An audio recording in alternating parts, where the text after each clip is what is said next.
ശ്രീമാത്രേ നമ. വക്രലക്ഷ്മി പരീവാഹ ചലന്മീനാഭലോചന. മുഖകാന്തിയുടെ ഒഴുക്കിൽ നീന്തിക്കളിക്കുന്ന മീനുകളുടെ ശോഭ പോലെയുള്ള കണ്ണുകളോട് കൂടിയവൾ.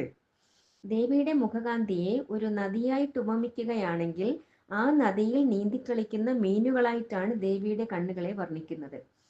ഇവിടെ വളരെ രസകരമായിട്ടുള്ള അർത്ഥതലങ്ങളുണ്ട്. ശിവഭഗവാന്റെ കണ്ണുകളിലേക്ക് നമുക്കൊന്ന് നോക്കാം.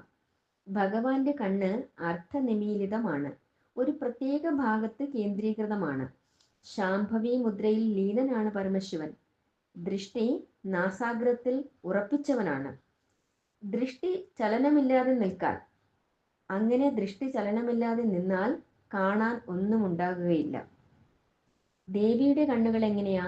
സദാ ചലിച്ചുകൊണ്ടിരിക്കുകയാണ് ദേവിയുടെ കണ്ണുകൾ. അപ്പോൾ ചലന പ്രകൃതിയാണ് ദേവി.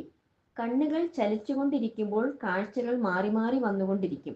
ഈ പ്രപഞ്ചം ദേവിയുടെ കണ്ണുകളുടെ ചലനത്തിന്റെ ഫലമാണ്.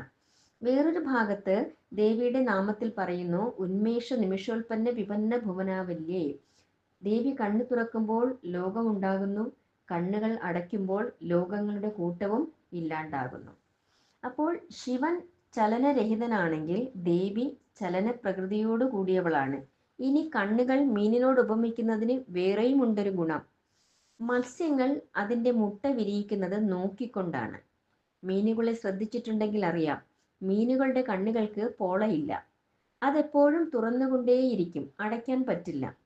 ഏതുപോലെയാണോ മത്സ്യം തൻ്റെ മുട്ടകളെ കണ്ണുകൊണ്ട് നോക്കി വിരിയിക്കുന്നത്, അതുപോലെ ദേവി സൃഷ്ടമായിട്ടുള്ള പ്രപഞ്ചത്തെ കാരുണ്യപൂർവ്വം നോക്കി സംരക്ഷിച്ചു കൊണ്ടിരിക്കുകയാണ്. ദേവിയുടെ കണ്ണുകൾ സദാ ചലിച്ചു കൊണ്ടിരിക്കുന്നത് കൊണ്ട് എന്നെയും നിങ്ങളെയും ഒക്കെ മാറി മാറി മാറി നോക്കിക്കൊണ്ടിരിക്കുകയാണ്. ഞാൻ എപ്പോഴും ദേവിയുടെ നോട്ടത്തിന് വിധേയനാണ്. എൻ്റെ എല്ലാ പ്രവൃത്തികളെയും നിരീക്ഷിച്ചു കൊണ്ടിരിക്കുന്ന സ്നേഹസ്വരൂപിണിയായ ഒരു അമ്മ ഈ പ്രപഞ്ചത്തിൽ അദൃശ്യയായി എനിക്കുണ്ട്. അത് സാക്ഷാൽ ശ്രീ ത്രിപുര സുന്ദരിയാണ്. വക്രലക്ഷ്മി പരീവാഹ ചലന്മീനാഭലോചന. ദേവിക്ക് അതുകൊണ്ട് മീനാക്ഷി എന്ന് പേര്. മധുരയിൽ ദേവി മീനാക്ഷിയാണ്.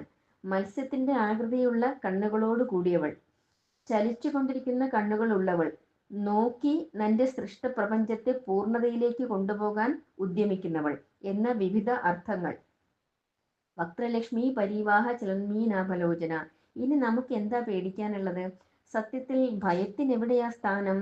ഇവിടെ വളരെ വ്യക്തമായിട്ട് മനസ്സിലായി കഴിയുന്ന ഒരു സാധകന്റെ ഉള്ളിൽ ഭയം ഒട്ടും ഉണ്ടാവുകയില്ല.